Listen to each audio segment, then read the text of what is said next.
बार जंगल में एक डाल पर एक कौवा बैठा था। वह बहुत उदास था और मन ही मन ये सोचकर रो रहा था कि भगवान ने मुझे काला क्यों बनाया। तभी वहाँ से एक संत गुजरे।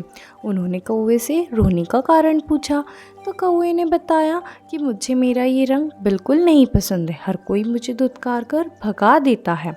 तब संत ने कहा, मेरे पास कुछ शक्तियाँ हैं, बताओ तुम क्या बनना चाहते हो, जो तुम बोलोगे मैं तुम्हें वह बना दूंगा।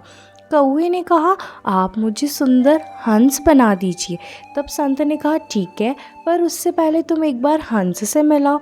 कौवा उड़ता हुआ फौरन हंस के पास पहुंचा और वहां जाकर हंस से बोला, हंस भाई तुम तो सबसे खुश पक्षी हो। हंस ने कहा, ये बात तुमसे किसने कही? तो कौवे ने कहा, क्या तुम खुश नहीं हो? हंस ने कहा, बिल्कुल नहीं।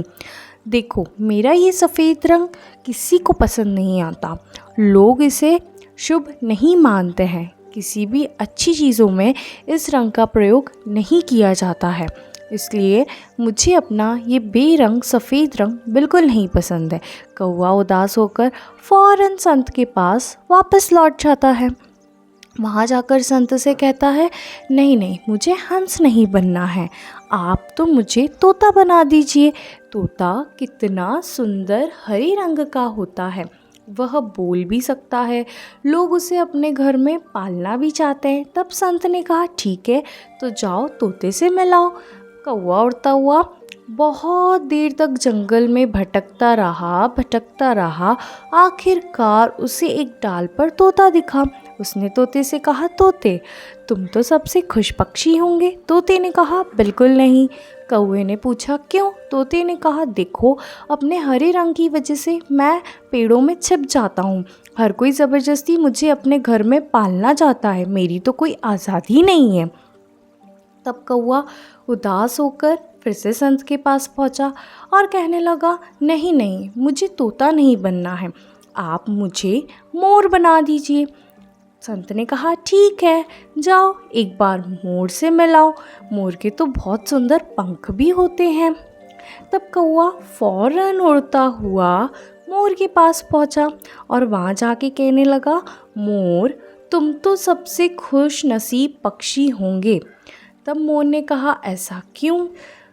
तब कौवे ने कहा, तुम्हारे इतने सुंदर पंख जो हैं। मोर ने कहा, यही तो दिक्कत है, इन पंख की वजह से मेरी आज़ादी नहीं है, शिकारी मेरे पीछे पड़े रहते हैं।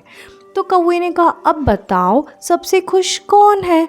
मोर ने कहा, वो तो तुम हो, क्योंकि तुम आज़ादी से घूम सकते हो, तुम्हारा जो मन हो तुम वो कर सकते हो, लोग तुम्हें अपने घर में पालना नहीं चाहते, ना ही कोई शिकारी तुम्हारे पीछे पड़ा रहता है, तुम आज़ादी से पूरे जंगल में जहाँ मन हो वहाँ घूम सकते हो।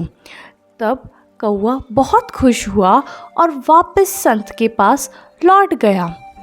आप भी एक बार इस बारे में सोच के देखिएगा, कहीं आप भी अपनी लाइफ में उस कौवे की तरह तो नहीं हैं, जो पूरे टाइम ये सोच रहे हैं कि दुनिया के सारे दुख भगवान ने हमारी झोली में डाल दिए हैं और लाइफ का सबसे बड़ा स्ट्रगल तो बस हम ही कर रहे हैं।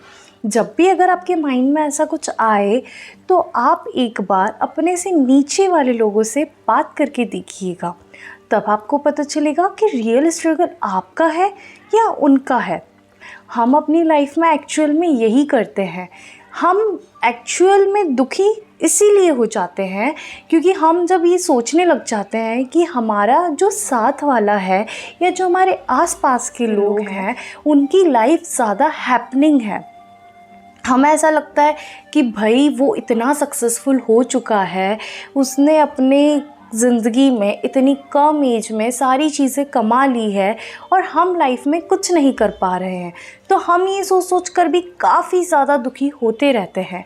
बट ऐसा नहीं है, जब आप रियलिटी में खुशी ढूंढने जाओगे तो आपको पता चलेगा कि आपकी खुशी तो है। हमें पॉजिटिव चीज़ें सोचकर खुश रहना है या नेगेटिव चीज़ें देखकर दुखी होना है, ये हमारे ऊपर डिपेंड करता है। दुनिया की असली खुशी अगर आपको कोई दे सकता है तो वो आप खुद हैं। तो इसलिए जब भी आप अगली बार से दुखी हो और आपको लगे कि आपकी लाइफ सबसे ज़्यादा स्ट्रगलिंग है, तो एक बार शांति से बैठकर इस बारे में सोचिएगा और इस स्टोरी को याद कीजिएगा। यकीन माने आप अपने आप में बहुत ज़्यादा मोटिवेट हो जाएंगे और हमेशा खुश रहने लग जाएंगे। So always stay happy. Thank you.